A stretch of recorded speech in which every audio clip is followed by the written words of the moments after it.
Boa noite, gente. Enfim, cheguei aqui no cume da montanha, cansado. Se você recebesse 1 milhão de nãos no momento que vocês nascessem até o momento presente da sua vida, o que vocês fariam? Qual seria a estratégia que vocês teriam ao receber 1 milhão de nãos? Eu tenho 42 anos de idade, 22 anos de carreira, e posso me considerar um milionário. Na realidade, já foram mais de 1 milhão de nãos.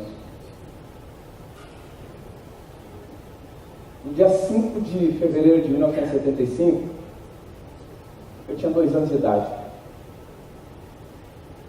2 irmãs, uma com 4, uma com 6 anos. A minha mãe era faxineira de uma empresa, não sabia ler e escrever.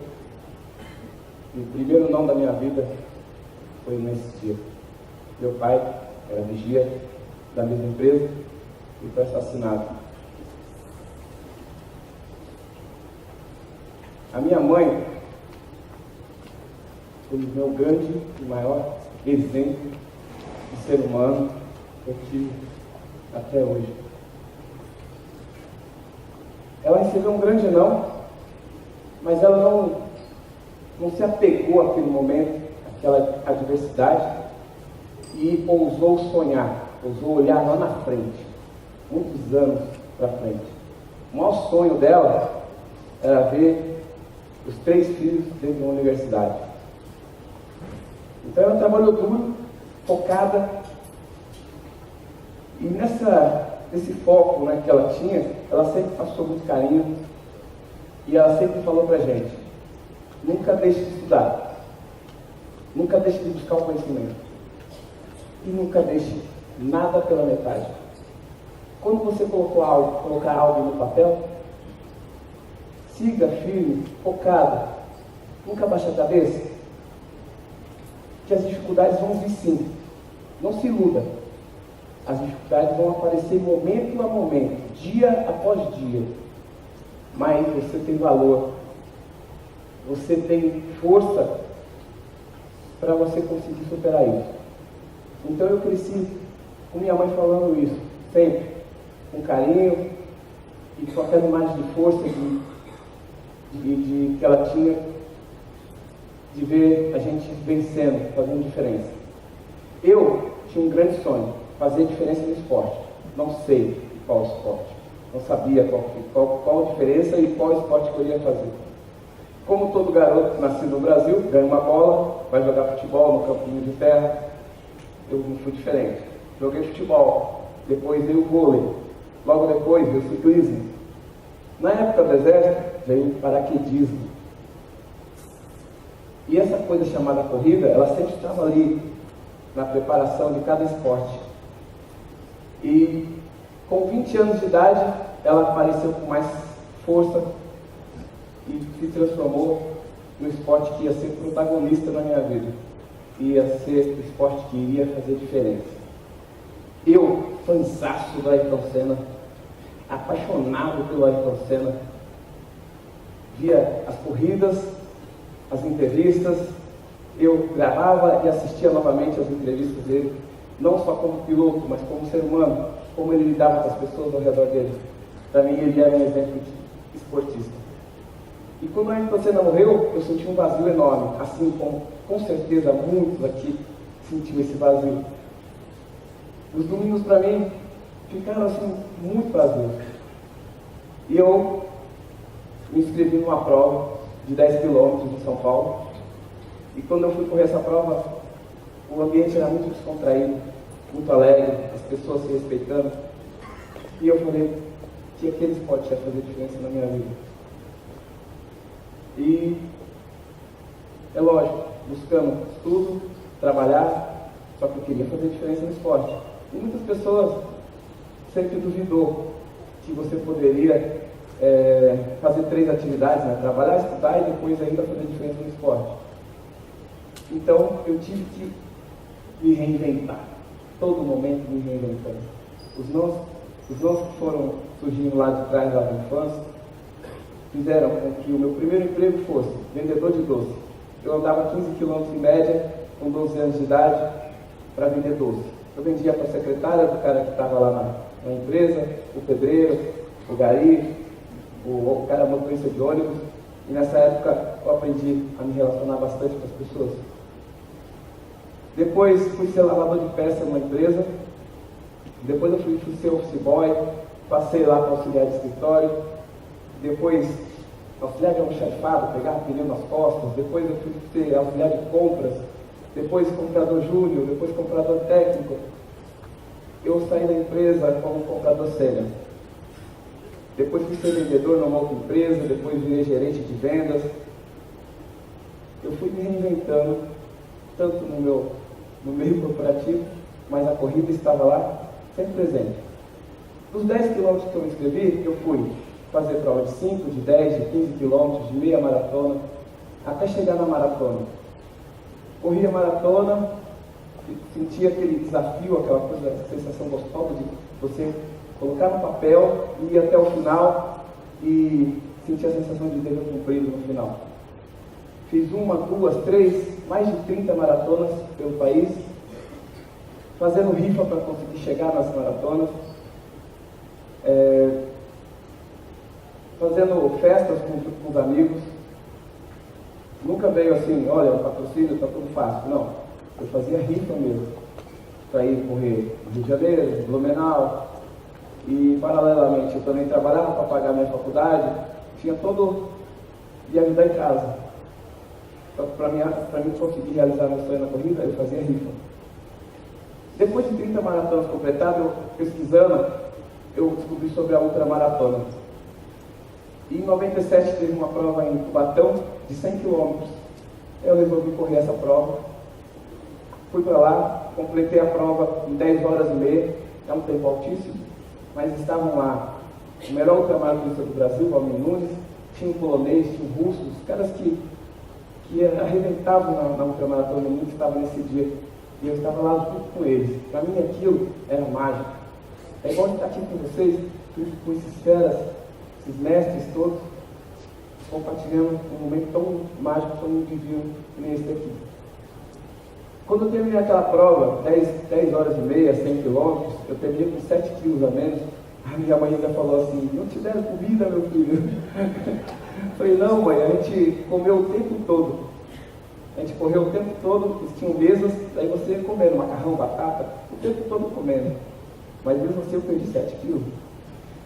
E eu falei que aquilo, chamado ultramaratona, me proporcionava desafio, emoção, amizade e exigia busca de conhecimento constante, porque eu tinha que pesquisar material, tinha que pesquisar o lugar, tinha que treinar, eu tinha que fortalecer minha mente, tudo ela me oferecia. Então eu falei, esse esporte vai fazer diferença na minha vida. As pessoas, quando me viam correndo, treinando para ir correr uma prova dessa, me chamavam de louco. Eu saía da minha casa para a empresa correndo, as pessoas abaixavam o vidro do carro e falavam assim, vai trabalhar, seu... Aí eu falava, eu estou indo. Sempre eu recebia hostilidade, mas eu mandava um ok, não estou indo, muito obrigado. Até um dia que teve uma prova na África do Sul chamada Conrads Marathon, a Maratona dos Amigos, de 89 quilômetros de montanha. E eu falei que ia fazer essa prova. Eu tinha um brasileiro que tinha completado essa prova e eu falei, eu vou chegar e vou ser o segundo a correr essa prova, a completar essa prova. Só que para ir para a África do Sul era alto custo, né? Então lá vem eu, Carlos Dias, com a rifa, lá vem o Carlos Dias com as festas para reunir com a grana para ir para lá.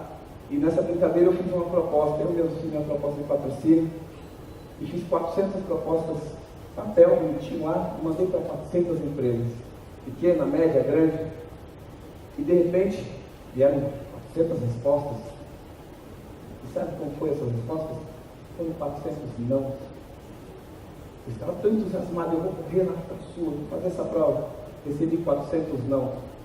É suficiente para você chegar assim, ó, e de repente começar a baixar a cabeça. Mas eu sempre lembrei da minha mãe falando, nunca baixa a cabeça. Você vai receber não, você vai receber momentos difíceis. Então, mantenha o foco naquilo que você quer. Então, eu continuei treinando, da minha casa para a empresa, 18 quilômetros. Eu saía da minha casa 4h30 da manhã, ia para a empresa, começava a trabalhar às 8, saía às 18, ia para a faculdade. Isso daí era uma rotina diária, e eu coloquei no papel, dia 11 de junho de 98, às 11 da noite, eu vou para a África do Sul.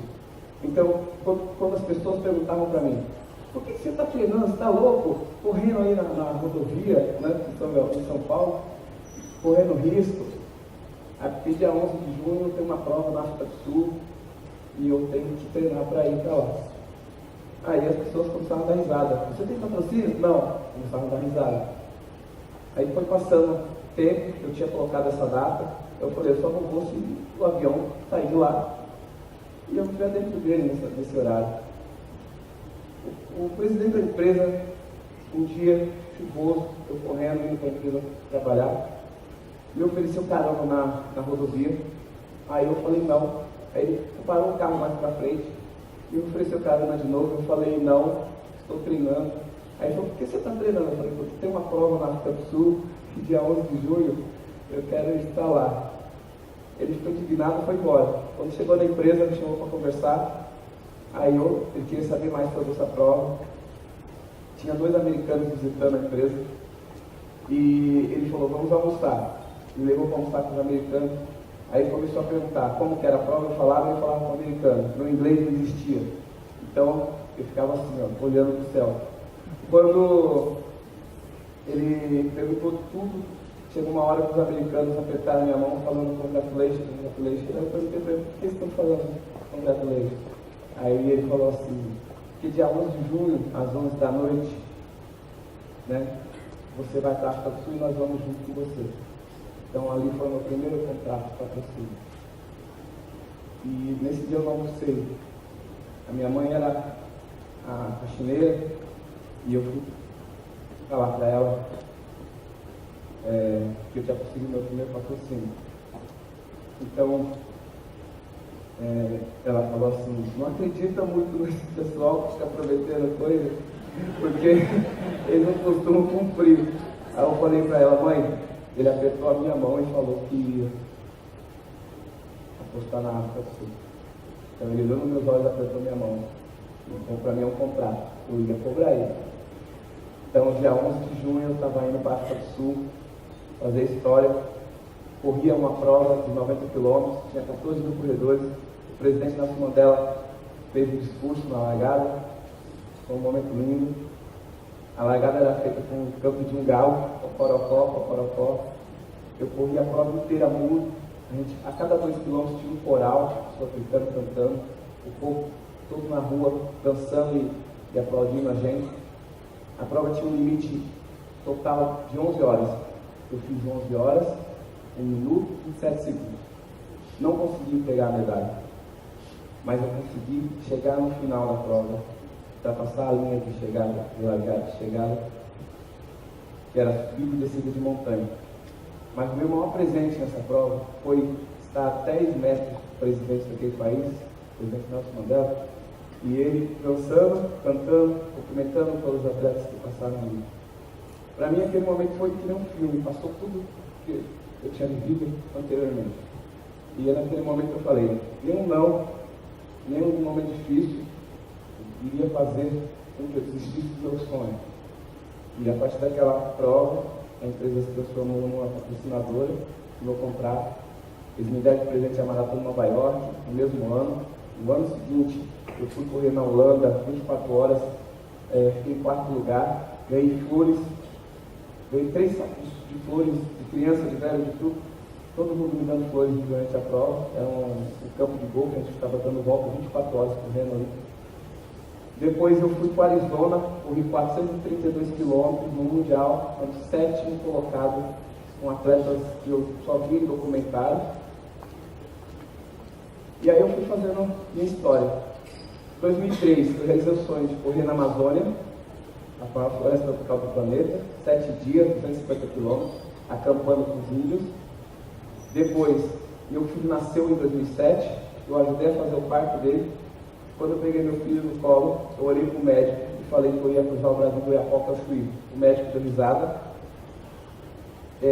Durante 5 meses, entre trocar fralda, colocar ele para dormir, eu fui deitado sobre o mapa, desenhei um percurso de 9.000 quilômetros. Cruzei o Brasil de maio de 2007 até quase depois de setembro. 100 dias eu fiz 9.000 quilômetros, entrou para o livro dos recordes, isso para agradecer o momento de ser pai. Depois eu fui convidado para correr os 4 desertos mais extremos do planeta. Fiz o deserto de Gobi, na China, 250 quilômetros. Lá estava o desencarnado, o principal atleta americano, o principal russo, o principal sul-africano. Eles na tenda, depois que a gente completou um deserto cheio de montanha, no meio da Mongólia, com um povo nômade, né? Aí eles falaram assim, nós vamos fazer um pacto, vamos completar os 4 desertos em menos de um ano. Estava eu lá, dando ok, sem saber direito. Só foi cair a ficha quando eu cheguei, voltando no avião, falei, o que eu fiz, meu Deus? Eu vou ter que correr Antártida, Saara e Atacama em menos de um ano agora. Voltando, eu convenci uma empresa americana de calçados que eu poderia completar. O americano falou, então nós vamos apostar em você. Naquele ano, depois de que eu corri junho, eu corri o Saara, em 54 graus. Depois, 15 dias depois, eu corri a Antártida com menos 60 graus. Fui o primeiro sul-americano a correr na Antártida. E finalizei no Atacama, o deserto de sal. Sal extremo, secura total. E fui aplaudido de pé lá no Chile. As pessoas gritavam meu nome e sobrenome. A maior emoção foi chegar no Chile e todo mundo falar Carlos Dias do Brasil, Carlos Dias do Brasil. No primeiro deserto, em Gobi, as pessoas só me falavam, o brasileiro, o brasileiro. O Carlos, brasileiro, Carlos. E no último era Carlos Dias do Brasil. Então ali eu estava fazendo amizade com atletas de mais de 70 países. Depois disso, foram cruzar os Estados Unidos, 5.000 quilômetros, 60 dias, de Nova York a São Francisco. Tudo isso por quê? Antes de correr no Gobi, eu tinha conhecido um hospital em São Paulo, que era o GRAAC, hospital que ajuda as crianças a vencer e a combater o câncer infantil. Eu conheci esse hospital numa visita que eu fiz e saí de lá determinado a não correr só por medalha, mas para ajudar e chamar as pessoas a abraçar a causa junto comigo, que era a causa do combate ao câncer infantil. Então eu fui aos Estados Unidos arrecadando fundos, vendendo as milhas que eu corria para o hospital. Os americanos abraçaram com sucesso. Eu fiz o sucesso lá, falei, vou fazer no Brasil. Desenhei um desafio maior de dar o círculo inteiro no meu mapa, no mapa brasileiro. 18.250 quilômetros em um ano. Vim para o Brasil, consegui 10% só de patrocínio. E aí, aquela que falou que eu poderia fazer, eu tinha força para fazer, quando ela me viu só com 10%, ela falou, você prometeu para as crianças que ia dar a volta do Brasil inteiro correndo por eles. Então você vai colocar sua mochila nas costas e você vai. 40 dias depois ela faleceu. E eu perdi o chão.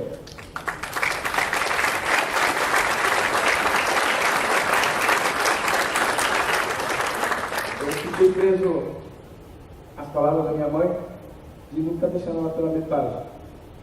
E aí, dia 27 de setembro de 2010, eu estava saindo de uma feira rumo à Amazônia correndo. Os primeiros 20 dias desse desafio foram os mais difíceis da minha vida.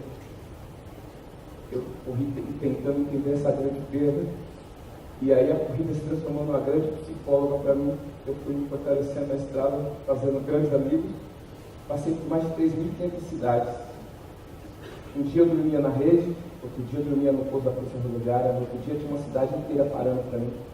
No outro dia eu estava no resort, num hotel de charme, de repente eu estava na rede de novo. 325 dias depois, véspera do Dia dos Pais, 13 de agosto de 2011, eu cheguei em São Paulo, na Bienal. Meu filho estava lá, esperando para correr os últimos 400 metros. Foi um dos momentos mais emocionantes que eu vi. Foi a minha medalha de ouro. Eu circulei o meu país inteiro correndo, vendendo cada quilômetro a R$2, a gente conseguiu arrecadar para o GRAAC R$36.000 e agradecer minha mãe por toda a dedicação que ela teve por mim, pelos meus irmãos, deixar um legado de educação para o meu filho, de atitude, de olhar coletivo, de não ficar olhando para o comigo e ainda chegar mais forte do que eu tinha partido. Eu me reinventei em 325 dias correndo. A lição que ficou que a maior distância que todos nós devemos percorrer não é a distância dos quilômetros. A distância está aqui dentro do nosso peito, da nossa mente, do nosso eu. Quando nós conseguimos entender os nãos e pegar esses bons parceiros, nós conseguimos ir muito além, transformando chumbo em ouro. Eu fui eleito super-humano pelo History Channel, Stan Lee, que criou o Homem-Aranha, Super-Homem, por eu ter corrido provas extremas, feito esses desafios gigantescos sem ter nenhum tipo de lesão. O crédito de tudo isso vai desde a minha mãe, a todas as pessoas que usaram minha trilha até hoje, torcendo, os médicos, o treinador, minha família, meu filho, todo mundo construiu essa trajetória comigo. Eu não fiz nada sozinho. E eu me reinventei junto com cada um deles. Fica a minha mensagem para vocês o seguinte: não se apegue a um momento que você está dormindo na rede, e nem a um momento que você está dormindo no resort. Não se apegue a nenhum desses momentos. Só olhe para frente o seu sonho, siga firme, com um sorriso no rosto, e o sorriso é o nosso maior passaporte. Muito obrigado.